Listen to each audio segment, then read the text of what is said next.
Welcome to the Bayless School District in St. Louis County, just south of the city of St. Louis.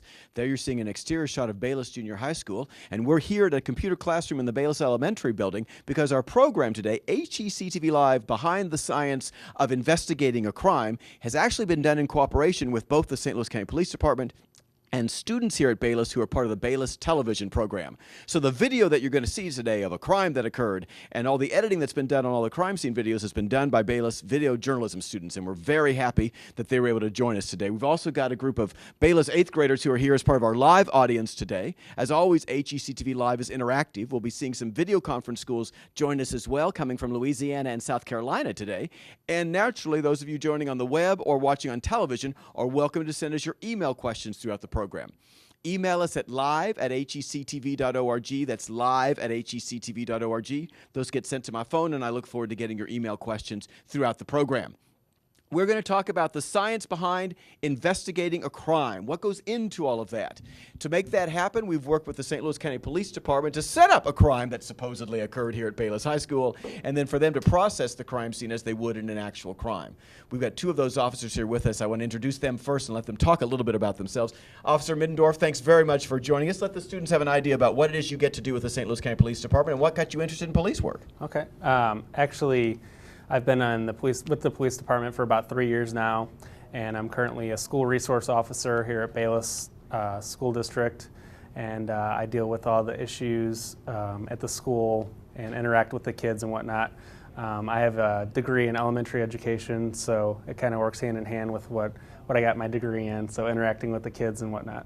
Now, I've heard, as a former teacher myself, I've heard many an elementary school teacher talking about the need to police small children, but what caused you to make the transition to go into police work versus teaching? What fascinates you about police work? It was just, like I said, the police aspect was fascinating, the crime scene type of work, and just dealing with people and helping solve problems out in the community was something that I felt like I wanted to take more charge in doing. Very cool. And to his left is Detective Brian Schmidt. Thank you, Brian, for being here.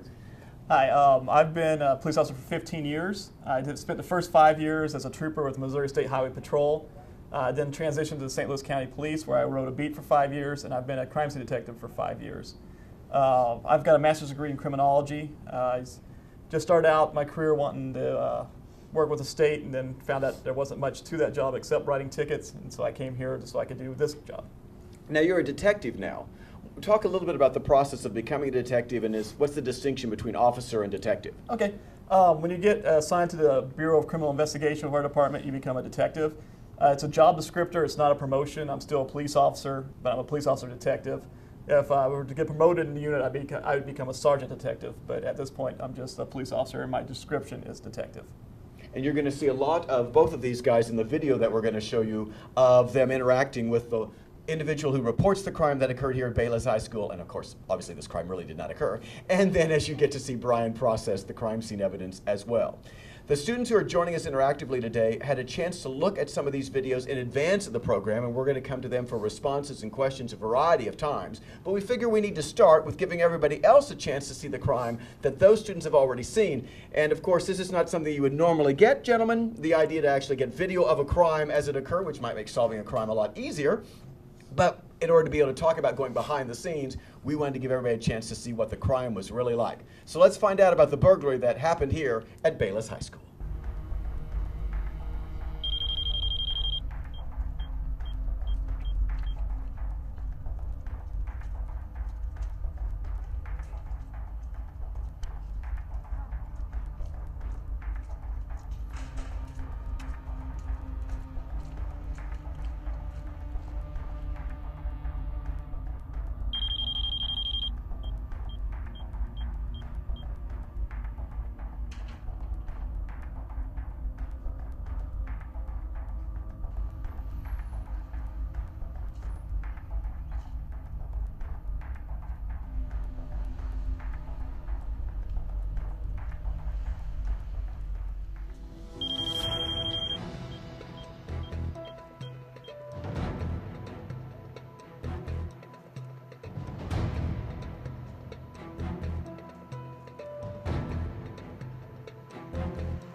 have the crime as depicted by students at Bayless television program, and they did all the filming work, they did all the editing work, as well, of course, one of them is the suspect in our effort here of the crime that occurred. The students who are joining us interactively had a chance to see the first, almost all of that video, except the very, very end when we highlighted certain pieces of evidence. We wanted them to have a chance to look at that evidence just one time, that video just one time, and think about it from the perspective of they had been an eyewitness to a crime, because obviously eyewitness testimony is something that you guys get to deal with on a daily, regular basis that can become an important part of investigation. So let's go to our student groups and see what their responses were specifically to the people seen in the video. We asked them about those guys who were with that woman prior to the robbery taking place. And let's go to Columbia, South Carolina first. What do you guys want to say about those guys? How would you describe those guys you saw there? There are 3 people walking past her, and they were wearing black hoodies, jeans, tennis shoes, and more details starting from left to right. The guy on the left had on white shoes. The one in the middle had holster on his pants, and the one on the right had on black shoes. Very good, specific details. You notice the shoes, etc., as well as something very particular on the pants. And it's interesting that you noticed that because our friends in Jennings, Louisiana also noticed that. So let's go down to Jennings and find out what you thought about it. Is it Brianne, I believe, who's going to give us your description? 3 people walked past the female administrator. All 3 were wearing black hoodies with the hood on. The 2 on the outside had on blue jeans, and the one on the outside had on dark sweatpants with the holster down the legs. They all had on sneakers. The one on the left had on Converse tennis shoes or something similar because of the soles. The one in the middle had red writing across his sweatshirt, and the one on the right had on a red logo on the left shoulder of his sweatshirt. The guy on the left had faded white writing across the front of his sweatshirt. Thank you very much. Some excellent detail. Let's talk about just the nature of getting witness testimony in that kind of detail. Like when you interview people, like those guys both noticed supposedly Hollister on the pants, specific things about the tennis shoes. Of course, they were looking at that video for a reason to be able to describe this person. How does eyewitness testimony work? When you guys are actually come to a crime scene and you begin to say, so you all saw the wreck, what did you see? What do you notice about how people generally respond? Typically, if there's more than one witness, sometimes their statements may vary on what they saw people wearing. A lot of the people saw that he might be wearing Hollister pants. Some other witnesses might think that that's a different brand. So typically, we just try to get a color, and if you see a logo of some sort, we don't. We note it in our report or in our notes if they give us a brand or something, but we try to keep it as basic as possible, especially when we hand it over to the detectives, and then they take it from there. And is there a, I don't know if I want to call it a hierarchy or not, but are you more interested potentially in how good they could be about what the person really looks like as opposed to what the person was wearing? Are there certain things that would be more helpful to you that they could give you? Typically when we first get on scene, if it just occurred, if it's something that just occurred and we can get a quick description out of what they're wearing, that's usually the quickest way to try to track down somebody in the area. But when you get down to it, the more physical features you can get, the better, because people can change clothes right away or when they get home later. So both aspects play a key role in that. Very good. And the students also had the chance not just to respond to the guys who were walking past the female administrator, they also had the chance to think about what physical evidence might have been in the crime scene that could matter to the detectives as well. So let's go back to Columbia, South Carolina again. Darius, what was the evidence that you guys thought would be left behind that maybe would be helpful for the police here? I think that the evidence that would be helpful is the fingerprints on the glass, the blood that he left on the glass whenever he was coming in, the cloth that he had dropped that had blood on it, and also the t-shirt caught on the nail. Very good specific things, and we're going to have a chance to show that evidence as we go through this program. Let's go back to Jennings and see what they noticed. I think this is Christy Lynn, who's going to share with us what you noticed about the physical evidence. Okay, there was fingerprints on all 3 windows and on the doorknob, blood on the windowsill, blood on the rag that was dropped in the doorway as he was leaving, a piece of sweater that was torn on the nail of the desk, and also footprints. Yes, and there are also footprints as well. And that physical evidence exists, and you're going to walk into a crime scene, Eric, and you're going to notice obviously not at the beginning, but you're going to eventually see that there's all sorts of evidence. But do you do something right at the first, when you first get there, to like in essence kind of cordon the scene off to make sure no one's going to go in and potentially accidentally disturb something? Yeah, typically when we first get there, we want to make sure that there's nobody still in the building that could potentially take more things or harm somebody in the building. So typically we would talk to the victim and find out if there's anybody else that's supposed to be in the building. We would go in and do a quick sweep through the building to make sure no one's there, trying not to disturb any of the evidence that may be there already.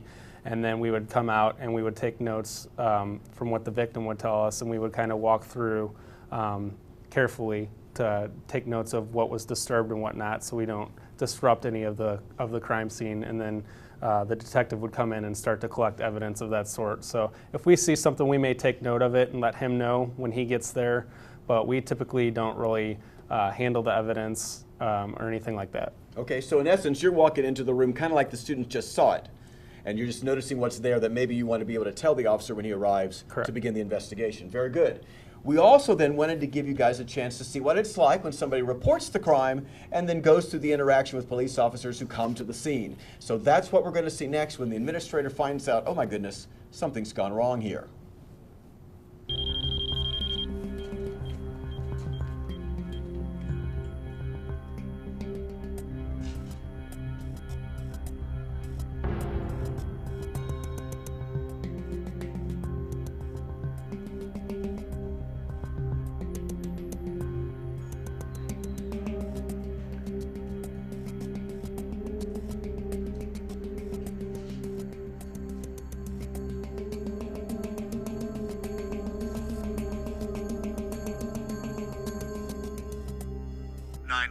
What's your emergency? So she discovers that indeed there's been a crime. You'll notice it's the next morning.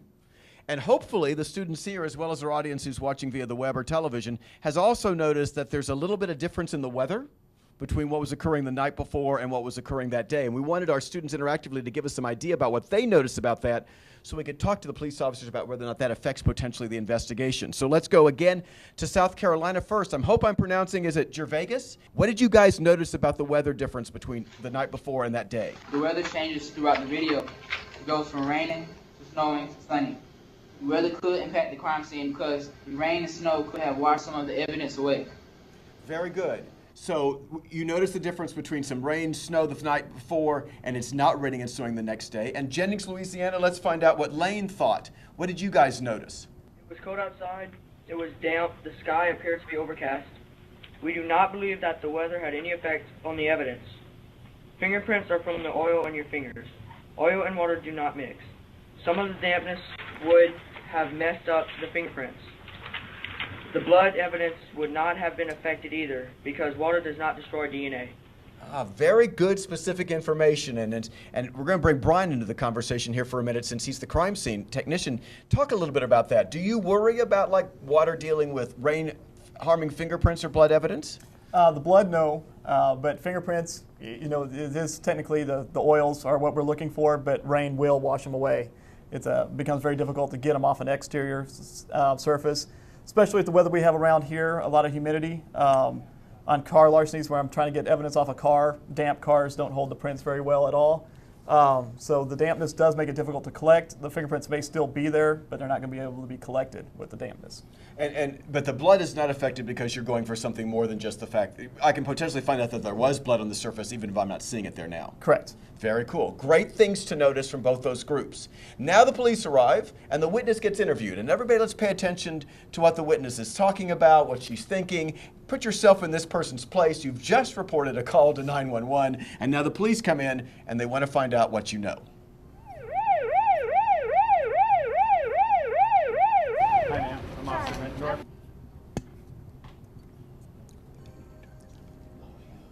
Nicole. This is Officer 8.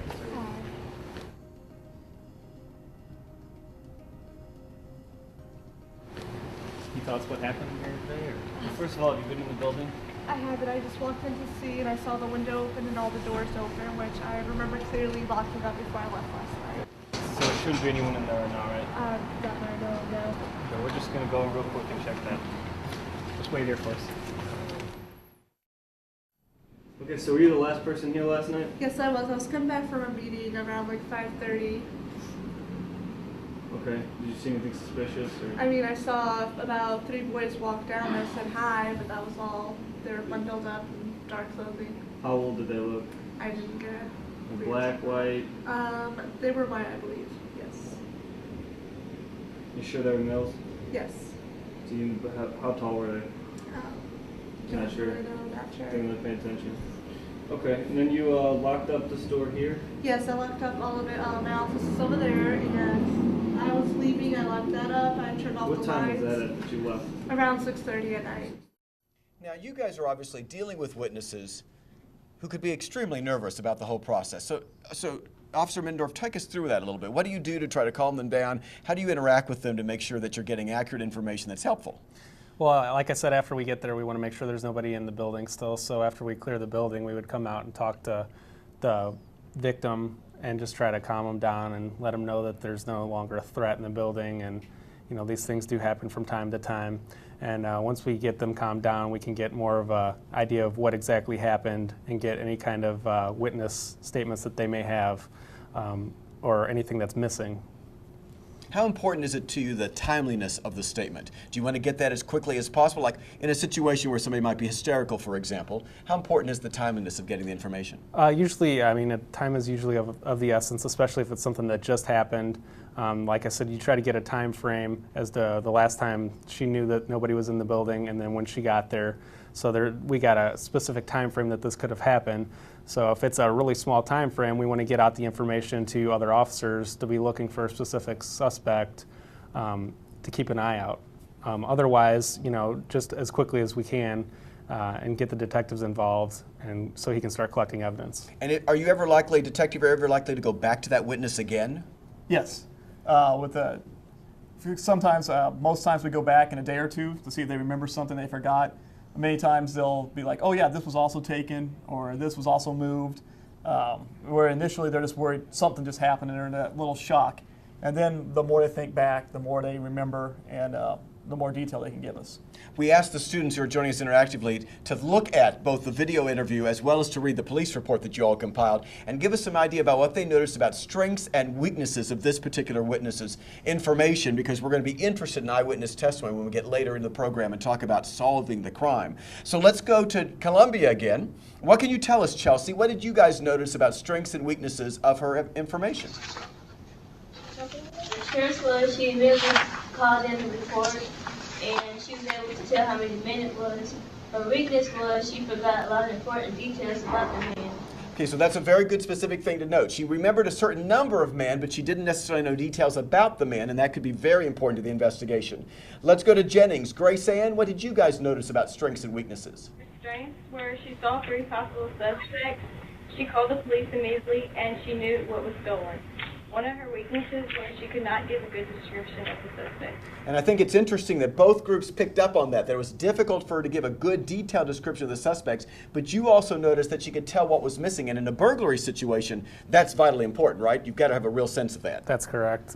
Like I said, we usually walk through with the victim to try to discover what all is missing, and a lot of times they don't notice everything at one time, so we may get a call later in the day or the next day when we follow up and they say we're also missing B, C, and D items. So things do add up sometimes. When people are disturbed and kind of hysterical at times, they can't get it all together and know exactly what's missing. We've got some questions that have come in via email I'll get to in a minute, but I want to first of all go to a question that Brianna has in Columbia about the nature of putting the police report together. Go right ahead, Columbia. How long does it take to complete the report?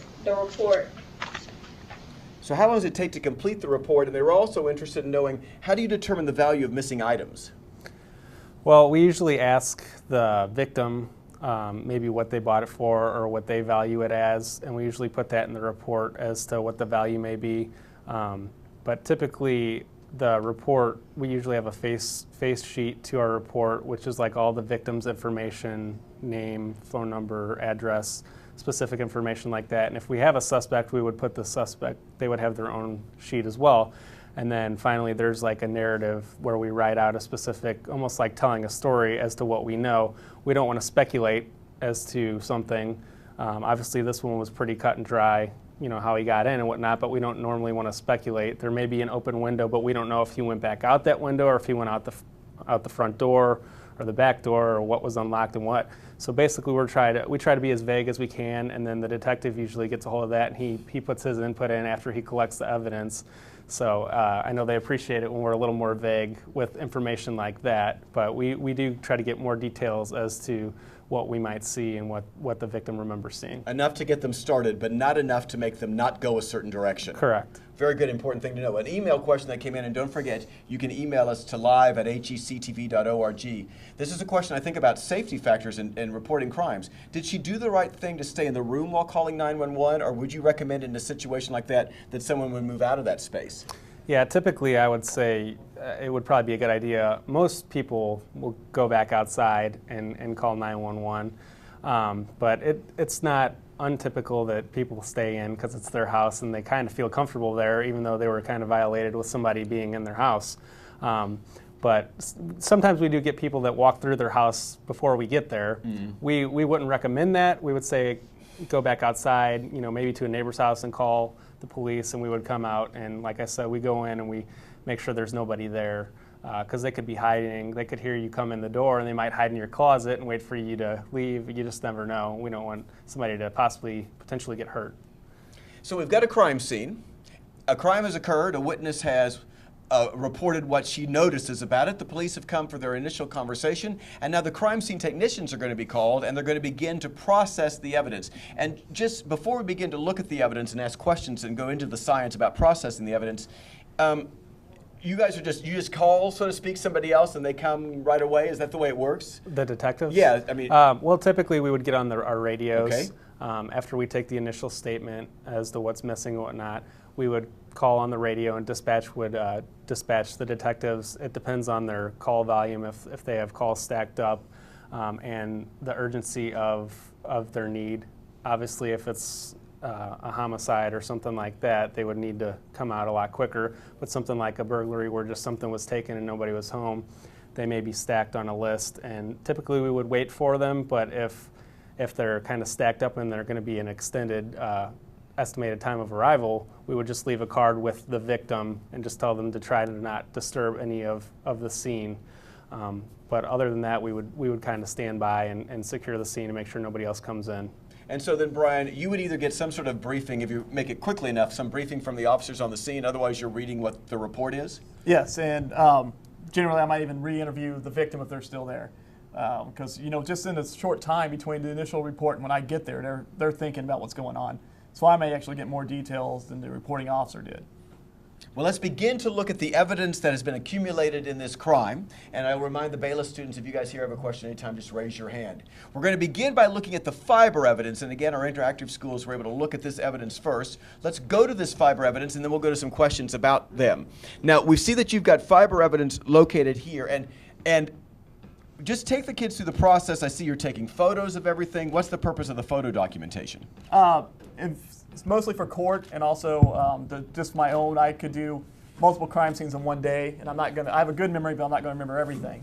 It's so I can go back and review it for court and know exactly where I got this piece of evidence from. I do have every piece of evidence, document the entire scene before I start collecting, document what I collected, how I collected it, and then that way in court I can come back and say, yeah, evidence item number 4 were some fibers that I located at this area. And what I have here in my hand, of course, is the actual fiber evidence that they collected. Put it in a small envelope like this, and you'll notice that it says number 4. And on each one of these pieces of evidence, I noticed that you're going to tell us where you got it from, Brian. Yes, that's a mental note for myself, and also when it gets presented to the court, it's they can say it's number 4, which you have labeled as fibers from northeast corner of desk. That kind of eliminates did you get the fibers here, here, or here? Any questions, because I put exactly where I got it when I collected it. Well, let's go to some questions that students have about the fiber evidence. We'll go to Columbia again first. Caitlin, what's your question about this fiber evidence? Does placing the fibers in a manila envelope disturb the evidence, and are the fibers going to help identify the thief?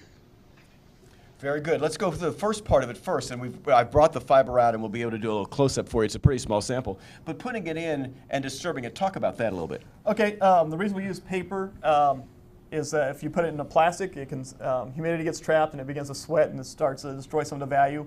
Paper is much better for keeping evidentiary value for a longer period of time.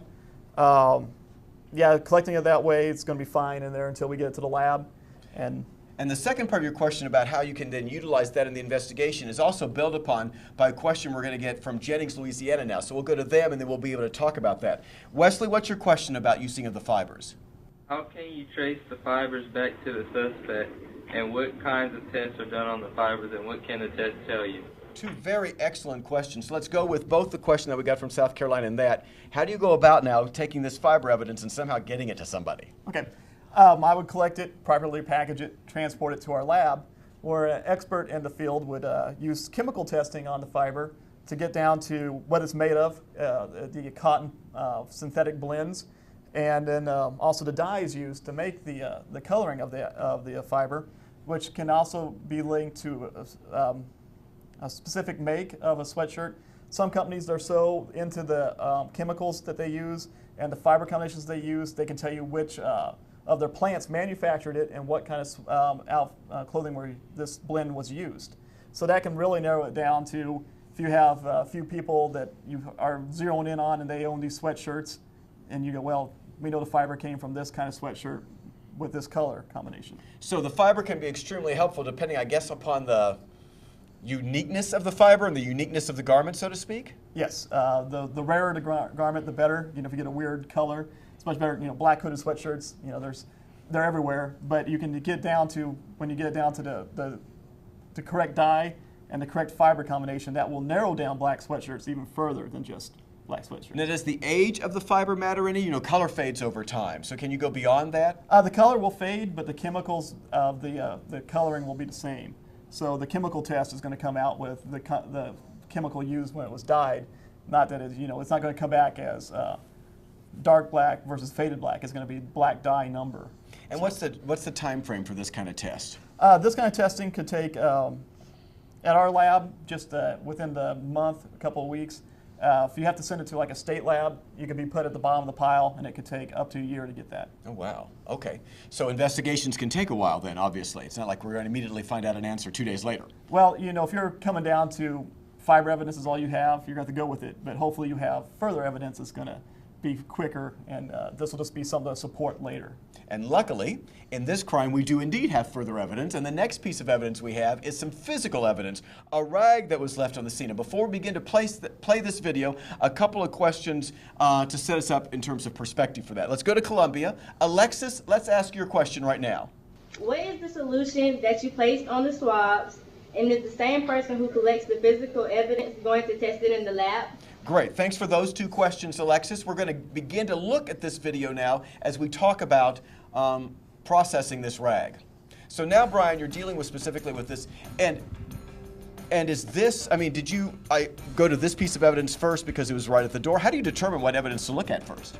I move from the outside in. I like to start from the outside and move in. This one was out towards the outside of the building, so I went to it pretty quickly. And then I moved further into the scene. So if I start in the middle, I'm walking over evidence from the outside. So I like to collect as I go, so I'm not stepping over things and risking contamination. Okay. And so we're seeing the photography of the rag there. She asked a question specifically about the solution that you place on the swabs, and we're beginning to look at that right now. So what kind of solution is this? That's a two-part presumptive blood test. I do that to confirm what I'm looking at is blood. I don't want to collect a lot of things that aren't blood and send them in for testing. It just wastes our time and our resources. The first solution goes on, then you test what you want to test. And the second solution will react with the hemoglobin in the blood and give you a positive indication of its blood. And that way I know to collect it and send it in for blood testing instead of sending in something that isn't blood and wasting valuable time on that. Oh, very good. And you'll notice he puts it into the envelope, and we'll be showing that envelope in just a minute. And once again, he identifies it by number and location. We got another follow-up question that comes to us from Jennings as we talk about the use of the swab and those kinds of things. It's Hallie this time. You know, you were testing for blood on the rag, and if there was no blood on the rag, could it still provide evidence? So the first question kind of goes back to what you just said. Did you know you were testing for blood? Because obviously that tells you whether or not it is. And if it wasn't blood, can you get some other stuff from that rag that could be helpful potentially for you? Yes, if it's not blood, we'll send it to our trace elements part of the lab that will look for, if it's motor oil, what weight it is, and maybe even get a kind of oil from it. But if it's blood, I want to send it to our DNA people, so it goes to the proper place in the lab. And I'll take a moment and move the old evidence out of the way, and we'll bring the rag in, and you guys can actually see the blood, dried blood that's left on the rag. And this is your actual St. Louis County Police evidence envelope. Yes. And that's the kind of stuff you use on a regular basis. Yes, it is. Very cool. So now the rag is there, it gets processed, it goes back to the lab. We know that there potentially is blood that's helpful at this point. But you know now it's human blood, right? Yes, that test will test positive for human blood. It also will for a primate too, so unless we're near a zoo and a gorilla's running around, we pretty much know it's going to be a person. It's important because on burglaries we found where if they break glass in and you have a pet and they walk through it, maybe cut their foot, they'll track through the house and you'll have a blood trail that you might think is a suspect, but it ends up being the dog. So you'll do the presumptive blood test and it'll come back negative for human blood, so you won't send it in. Very good. We've got a question right here. Come right in, young man. What's your question? My question is, earlier you were talking about testing for blood. Let's say another person comes in and they cut themselves too, and their blood gets mixed with the suspect's blood. How hard is it to determine which blood is the suspect's and which blood is just the random person? Okay.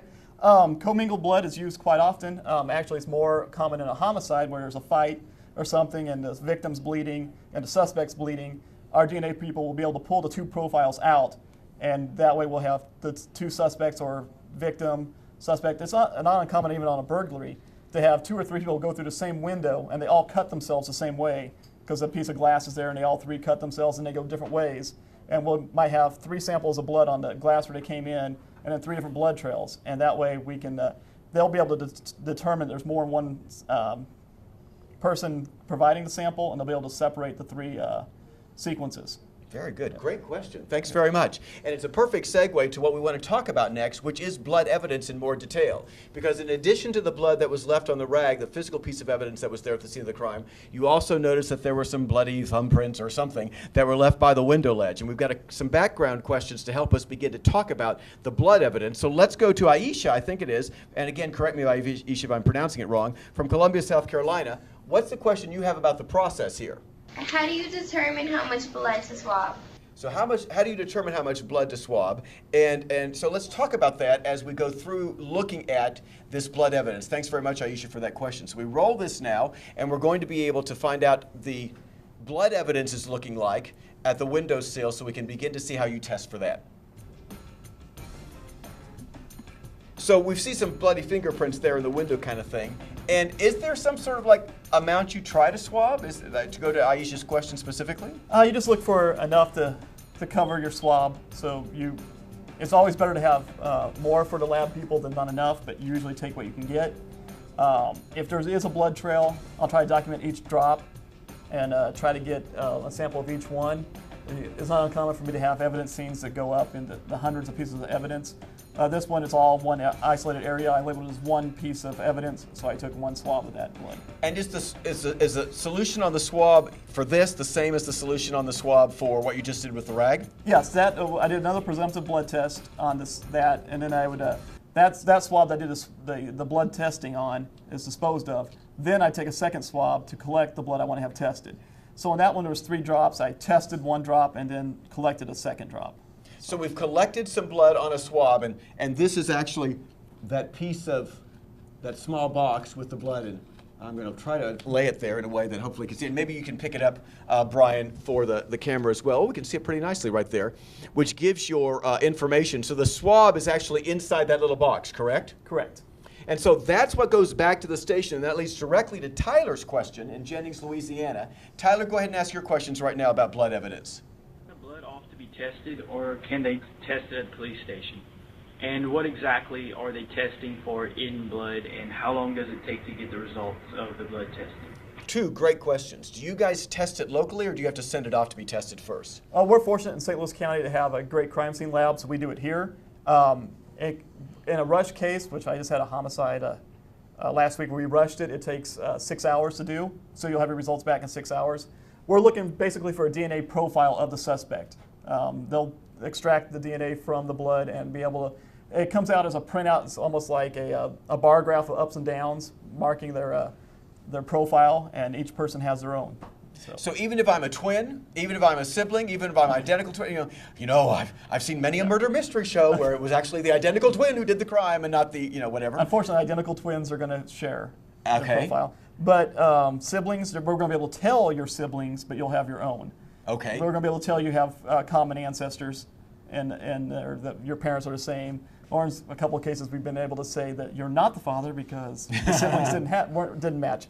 But yeah, twins, it hasn't happened, but I guess it could. But. Okay, that's a really great question. I'm glad we got that one via email. Don't forget, live@hectv.org is how you can send us your email questions to the program. So we've got some blood evidence, both the sample there as well as what's on the rag, as well as the fiber evidence. But in addition to that, there was also some fingerprint evidence that was seen. So let's go through this video and talk about it a little bit, and then we got some questions from our interactive schools again. So it has rained.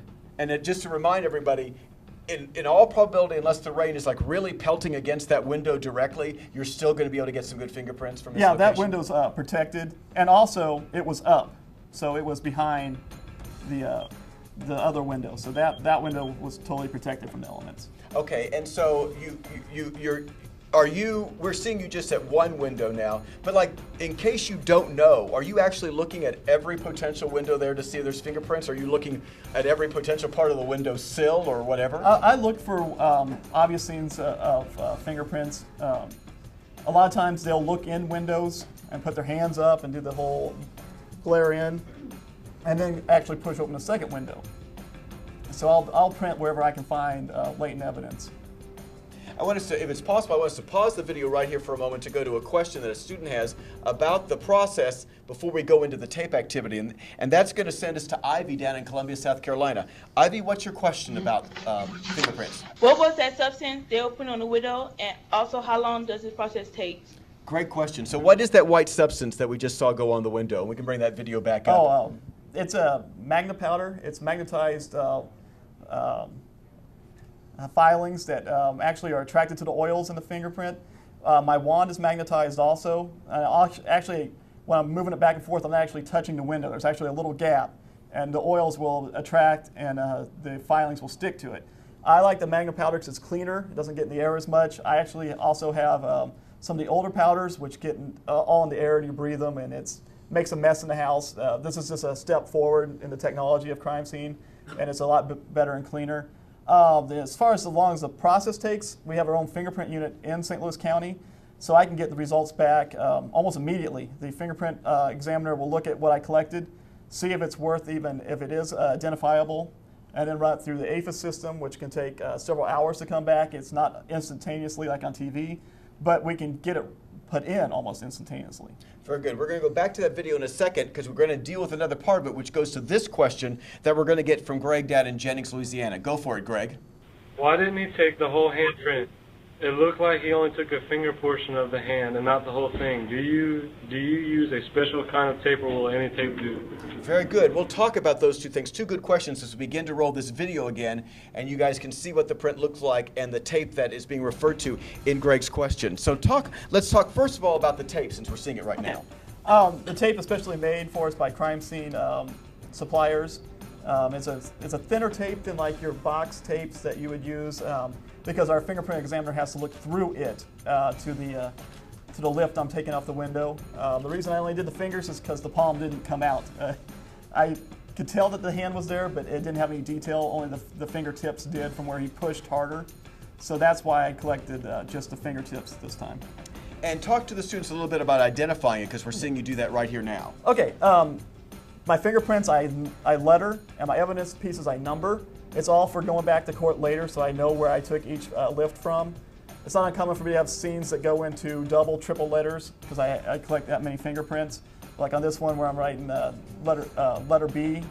That way I can, when it comes to court, I know exactly where I got it from, and I can refer back to my photos, because that's why I photograph with the letters on everything on there. And also, Each piece of evidence is identified with the letter and my badge number, so we know later that I collected that piece of evidence. And we're going to look at these pieces of evidence right here. I'll lay them down because there can be quite that identification is very important because there could be quite a lag time, right, between crime occurrence and actually going to trial. Oh yes, court can take, a quick case would be a year to 2 from when it occurred. And I work so many scenes, I can't depend on memory alone. I have to have my photographs, my field notes, and my evidence clearly marked, so I can be positive when I go on the stand that I'm testifying to this is lift B that I collected from the exterior classroom window, which was the point of entry. So. We've got an email question that has come in about hair evidence that leads me to think about, they specifically ask about people might leave hair just all over the place. Would hair evidence be helpful? And I guess that leads to my question about so are you looking for everything? Because my gosh, you could be sweeping a room for minuscule amounts of hair, or are you just looking for obvious things? How do you make a distinction between what might matter and what might not? You try to focus on the bigger picture. You want fingerprints, you want blood. Hair, we do collect it because you can get the DNA from the hair. That has to be obvious. If I have a serious crime happen inside a vehicle, we have a crime scene vacuum, which vacuums the stuff through and gets it caught in a filter, and I turn that filter paper into our trace element person, and they'll pull it apart and find what is actually usable for court purposes and what's just trash or dirt in the car. Oh, very cool. Yeah. We had another email question that came in, and don't forget it's live at hectv.org that follows up on the time frame. What happens if you change jobs? Okay. Like you leave the police department before the crime comes to court. I have changed jobs here, and I have had to go back and testify where I was a trooper. You get a subpoena. People don't well, sometimes witnesses disappear, but police officers usually leave a trail. You know where you went, and they'll give me a call. I've had to go testify in Joplin, Missouri, and Kansas City, Missouri on trials. They just get a hold of you, mostly through your department, and you get a subpoena, and you go and testify wherever they need you. Great. So we've seen a variety of evidence that relates to this particular crime, and before we begin to go to the next step, which is winnowing that evidence down and figuring out, who the person who actually might be the perpetrator of this crime, I want to go back to each of our groups. Jennings, do you guys have another question that has popped into your head right now? What machine did y'all use for the blood? Oh, the kind of equipment you use for the blood. Our lab is a multi-million-dollar lab that's being replaced right now. We're building a new one. And the old DNA machines used to be the size of a room, and now we've got it down to the size of a copy machine. It just extracts the DNA from the blood using a series of processes that are above my pay grid. I'm trained in identifying and collecting evidence. We actually have scientists at our labs that have degrees in biology, chemistry, and stuff like that, or that have the degrees on how to extract the DNA for the testing purposes of that. I'm a collector. Oh, very good. Thanks for those additional questions. Now let's begin to think about the evidence that might be most helpful in the crime and figuring out indeed who committed this crime. So Columbia and Jennings, I'm going to come back to you guys because you guys gave me some responses in advance of the program about which piece of evidence you think might be most helpful. So Columbia, let's go to you guys first. Bianca, what's the evidence you think might be most helpful to the police? I'm thinking the blood will be most helpful because then you can run his DNA. Okay, great specific thing to think about. Jennings has a different thought, which I think is interesting. Let's go down to Jennings. What is your thought? And we think the fingerprints would be most helpful because there is a large database of fingerprints. This would help us narrow down the suspect, the DNA from the blood, a positive ID. Very good. Thanks so much, Dodie, for that. So one group thinks it's fingerprint evidence. One group thinks it's blood evidence. Is there a difference between the two as to what can be most helpful? Well, they're both correct. The fingerprint does have the larger database, so therefore there's more suspects to be checked. But I have to get a print that's identifiable, has enough detail and enough ridge identifiers to be put into the APHIS system. Where the DNA from the blood, I just need a small, just microscopic sample to be able to pull the DNA from it and be put in the system. The DNA system is smaller, but it is coming along now. If you get arrested for a felony crime, your DNA is collected and you're put in the system. Usually it's only violent offenders were in there, so that limited us, especially because burglars stick to burglary. They usually don't. They may not escalate ever, so they may never be in the DNA. But now if they get arrested for a felony, it's in there. So the database is growing for DNA. So it's catching up to fingerprints, but right now fingerprints does have the larger database. And that goes along with an email question we got about DNA and technology. what do you think's been the biggest technological advance in crime solving? Is it DNA? Is it something else? Oh yeah, DNA. Just even in the 5 years I've only been in here, it's gone leaps and bounds. Used to be, they always collected it because we even have cold case detectives that go back and basically run the DNA from blood collected from 30-year-old cases.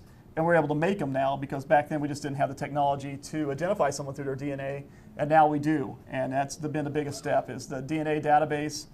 With it growing in the last 5 years, it has led to more convictions than, it's almost catching up with fingerprints at this point. Now, in addition, we had some other pieces of evidence that were part of this crime scene that the students did not see in advance, and one of those is footprint evidence, which can sometimes be extremely helpful to you, of course, depending upon the situation where the burglar finds himself. Let's run that footprint evidence and the way you did it. Let's talk a little bit about that process. Well, everything begins with me photographing. I need to identify where I got it from and everything. Now here I'm doing some detailed photographs. With my camera at a 90-degree angle, lighting the proper way, we're able to get the ridge detail like that, and be able to exclude or include somebody. I can get the shoe size, the type of shoe, and then you can use that to include a suspect or exclude a suspect based on shoe size. Most of you wear shoes that are your size. I guess there's a rare example where you're wearing your bigger brother's shoe and you're running around a size 12 and you're a size 9, but that's a rarity. Most of the time you're wearing your own shoes. But then also, after I do this lift here, it can be sent into our lab where we have experts that do tool marks and shoe impressions. If we get the suspect's shoe, they'll be able to match it 100% based on tread wear. The example I always give is, I could walk into a shoe store with someone my exact size, we buy the same shoe, walk out the store, and within a week they're totally different because of my weight, their weight, the way we walk. If I pick up a rock in one of my treads, that's going to show up in our tread analysis. So they've become almost unique. Very cool. And we've got the sample of evidence you're seeing right there close up in the video is also something we now have on the table to look at. And you're bringing, so that footprint evidence could be potentially very, very helpful. Yes. In court, it's not as accepted as, a fingerprint or a DNA, but it's definitely used to include and exclude people. It's a lot of times, you're saying you weren't involved, but your shoe was there, and you have some explaining to do when we go, hey, your shoes were in the crime scene. How do you explain that? Really? Yes, exactly. Well, my best friend George just decided to take them from me for some unknown reason. So it's a whole combination of evidence that makes a big difference in terms of which suspect you might narrow down on, right? Correct. So we actually have now a photo array of some suspects that could potentially have committed this crime that you're going to see right here for us that we'll talk about. But to get to this photo array, to be able to have a witness look at a photo array, you've already gone through a lot of things like this, right? To put some evidence together and see what actually builds to a person that you think really might have committed the crime. Yeah, before we do a photo lineup, you have a suspect in mind. In a photo lineup, you usually have the suspect as one of the numbers, and then people who are very close in appearance to them. You don't want to do a photo array that's the suspect and then 5 totally different looking people, because that's just going to be ruled unacceptable in court. So this is, at this point, you've pretty much got all the physical evidence leading to one person. You just want that eyewitness to be able to say, yeah, that's who did it. And if we zoom in close up on this again, or bring up the image that shows all of them together in the most close-up way we can, you're going to notice that they are amazingly similar when you look at them. Hairstyle is similar. Hair coloring is kind of similar. There's even similarities in the facial structure. Notice somebody doesn't have like big chipmunk cheeks and somebody else has like a big Jay Leno chin or something like that. They're fairly close in facial structure as well. And keep that image up for just a moment if we can. Columbia and Jennings, I want you to look at this picture and start to think about which one of these 7 folks you think might actually have been the individual who committed the crime. So keep a look at that while I go back to something that you sent us in advance of the program, which was your description of the suspect from that crime video. And I'll read it to you while you look at this image now. Columbia, thanks very much, Aisha said that they thought he was a young Caucasian male, about 24 to 26, 6 feet tall, and they mentioned he had a black hoodie and blue jeans. Jennings and Shania, I hope I'm spelling your name correctly, pronouncing it correctly, let me know if I'm not. A slender white male, light complexion, age 18 to 20, brown hair, about 6 feet, cut on his right hand, about 170 pounds. And then they went into description again of his clothing. So some very good specific information about potentially what this person looks like. You see the order there. Columbia, I'm going to put you guys on the spot first. Columbia, South Carolina, let's go to you. Which of the 7 do you think is the person who was the individual in the crime video?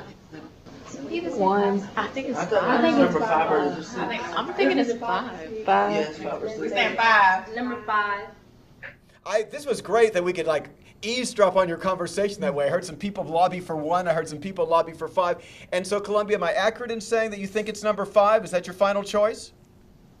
Yes. Okay. Jennings, Louisiana, we'll bring the image back up again so you can look at it. What are you all thinking down in Louisiana? 5. Oh, you guys think it's 5 as well. Of course, you've had the advantage of actually seeing the video multiple times. And indeed it is number 5 who has committed the crime in this instance.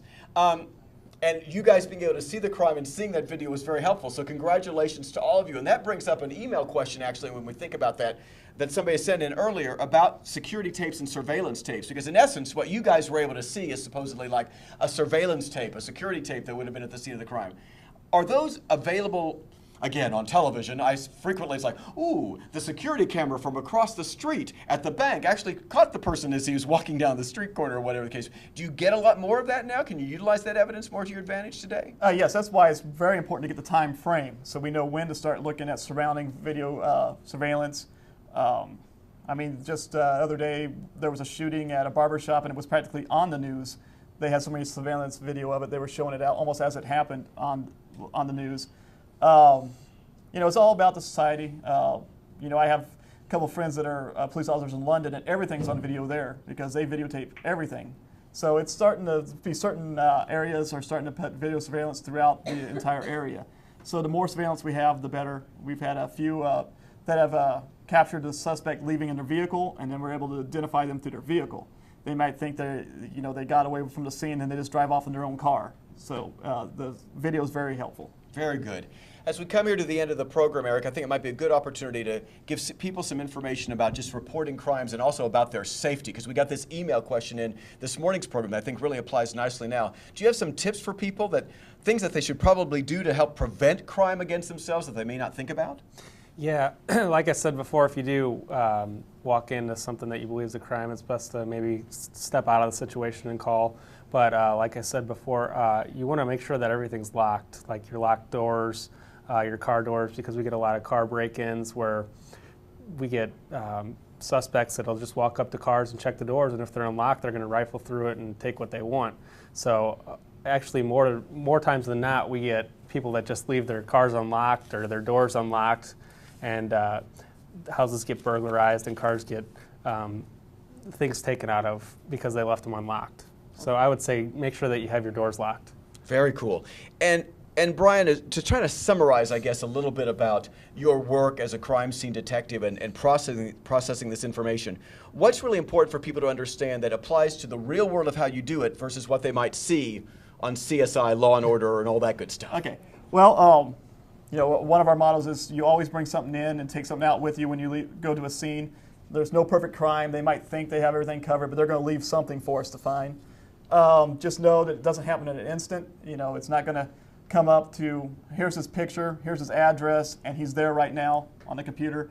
You're going to have to do some work with it. You know, believe it or not, people's driver's license don't always have their correct address on them. You know, it's just something you have to deal with. But it's all about accumulating as much evidence as you can.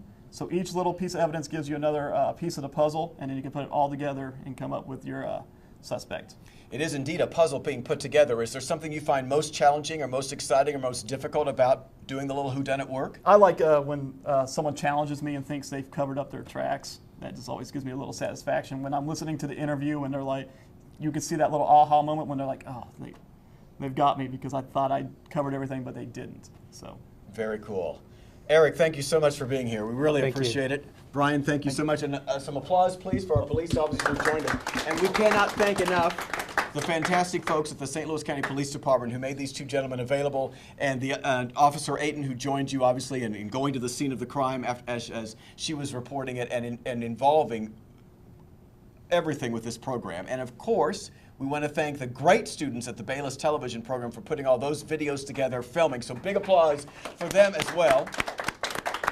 The archive of this program is going to be up and running in our website, hectv.org, in just about a week. You guys will be able to see the video, and also we'll have archived versions of the police report that the students who were interactive got to see in advance, and all these pieces of video evidence that they got to see in advance. So if you know other folks who might be interested in viewing the program, tell them to go there, or the HECTV page on iTunes U. It'll also be up there available for free download in just about a week, where you can utilize this program anytime you want to and see it. A special shout out to Sayersville Middle School, who joined us via the internet today. Thanks for all of your questions. And remember, if you're joining us over the internet, send them to us with your name attached so I can do that kind of shout out. Once again, our thanks to the 8th grade students here from Bayless for being here today. Applaud yourselves. Why not? Why not? Next week, our focus is very, very different. March 21st, we're talking about Abraham Lincoln and the passage of the 13th Amendment. We welcome you to be part of HECTV Live then and every time. Thanks, everybody. Have a great day.